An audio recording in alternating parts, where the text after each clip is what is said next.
Jadi speaker udah? Ya. Terdengar ya di Zoom?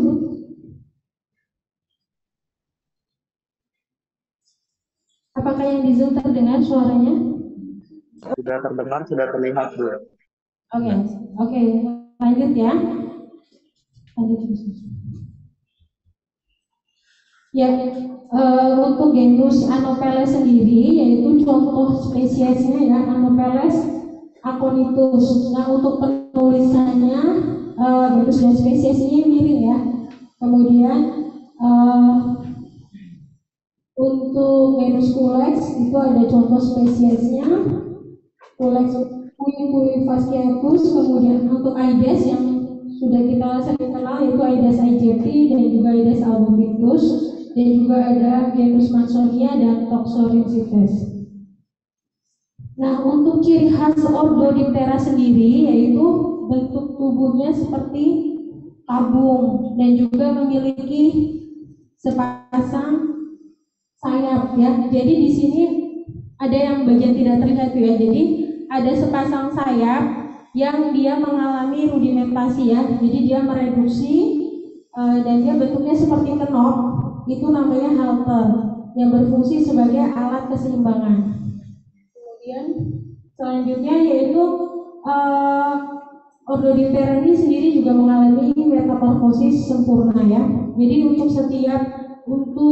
melangsungkan jenisnya, si nyamuk ini mengalami perubahan ya. Jadi akan mengalami perubahan setiap stadiumnya. Jadi perubahannya bertahap mulai dari telur, kemudian juga larva atau yang biasa disebut juga dengan jentik, kemudian pupa dan juga menjadi nyamuk dewasa ya. Untuk satu siklus hidupnya itu berkisar antara ada yang sampai 7 sampai dengan 10 hari ya. Kemudian lanjut.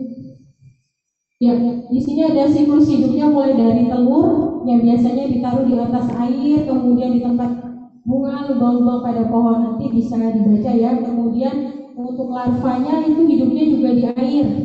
Nah, biasanya dia mempunyai beberapa instar. Jadi setelah menetas dari telur itu ada stadium 1 24 jam biasanya dari telur ditetaskan, kemudian nanti yang kedua, instar kedua itu 72 jam dan yang ketiga 100 jam. Jadi waktu pemetaannya itu berbeda-beda ya. Kemudian selanjutnya ada pupa dan juga dewasa. Untuk morfologi telur nyamuk sendiri, di sini kita bisa lihat untuk yang Anopheles ini ada bentuk seperti pelampungnya ya. Nah, kemudian dia diletakkan satu persatu di permukaan air. Kedua ujungnya lancip ya. Kemudian untuk Culex itu dia bentuknya lonjong seperti peluru senapan. Dan telurnya tersusun seperti rakit di atas permukaan air. Jadi tersusun rapi gitu ya keluarnya. Kemudian Aedes itu bentuknya telurnya adalah lonjong dan dia tidak memiliki alat apung. Dan dia diletakkan satu persatu pada dinding tempat air ya. Selanjutnya untuk morfologi larva nyamuk sendiri itu Anopheles yaitu dia pada fase istirahatnya sejajar dengan permukaan air ya. Jadi ini dia sejajar. Kemudian untuk Culex dia membentuk sudut dengan permukaan air. Sedangkan Aedes juga membentuk sudut ya. Terus yang membedakan adalah pada bagian sifon. Sifon itu berfungsi sebagai alat pernapasan ya untuk mengambil oksigen ya. Jadi sifon itu yang pada Anopheles itu dia tidak memiliki sifon ya. Kemudian Culex itu memiliki sifon, tapi pada Anopheles bukan berarti terus dia tidak bernafas gitu ya. Tapi ada lubang kecil seperti spirakel, cuma dia tidak berbentuk seperti sifon gitu ya. Kemudian lanjut untuk perbedaan larva. Nah, untuk larva ini sendiri memiliki perbedaannya bisa dilihat nanti. Untuk yang Anopheles itu dia rambut antenanya lebih banyak ya daripada Aedes. Kemudian bernafas dengan stigmal plate ya. Kemudian Aedes dan Culex itu memiliki sifon. Nah, untuk pupa sendiri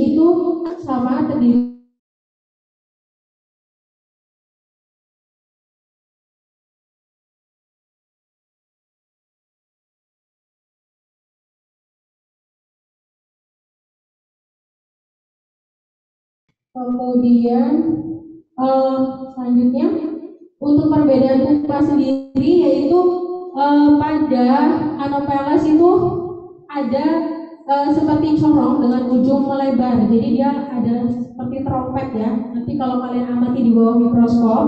Kemudian nanti kalau Mulex itu artinya seperti tabung. Dan juga Aedes seperti tabung dengan lubang yang memanjang ya. Selanjutnya nanti di situ ada pasar padel juga berbeda antar masing-masing spesies. Kemudian kita lanjut ke nyamuk dewasa ya. Tadi sudah terdiri dari bagian kepala, kemudian toraks ya atau dada, kemudian abdomen ya. Di situ kalian lihat ada proboscis, antena, palpus ya bagian-bagiannya. Kemudian juga ada bagian sayap yang tadi ada halter, kemudian ada bagian kaki ya. Di situ ada femur, tibia dan ya tarsus ya. Kemudian yang selanjutnya itu bagian kepala.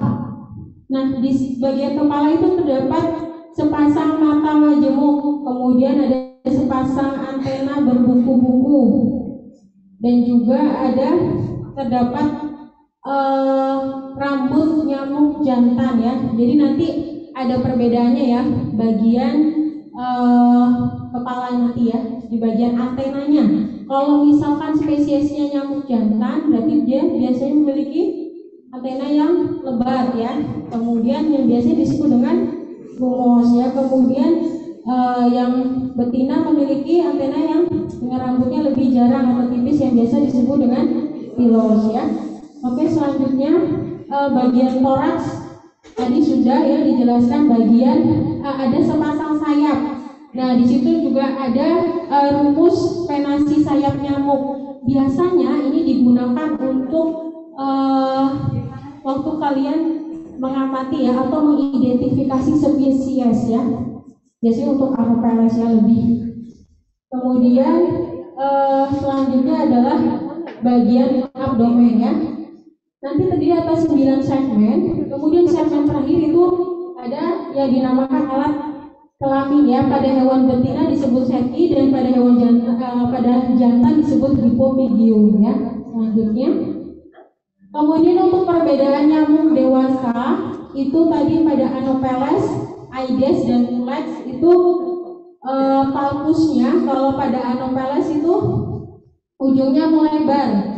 Kemudian dia sama panjang dengan proboscis ya.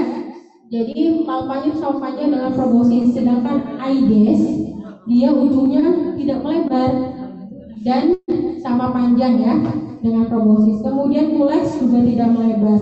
Nah ini nanti bisa dibaca ya untuk masing-masing itemnya. Kemudian tadi untuk perbedaan jantan dan betinanya. Di sini nanti ada gambarnya yang lebih jelas.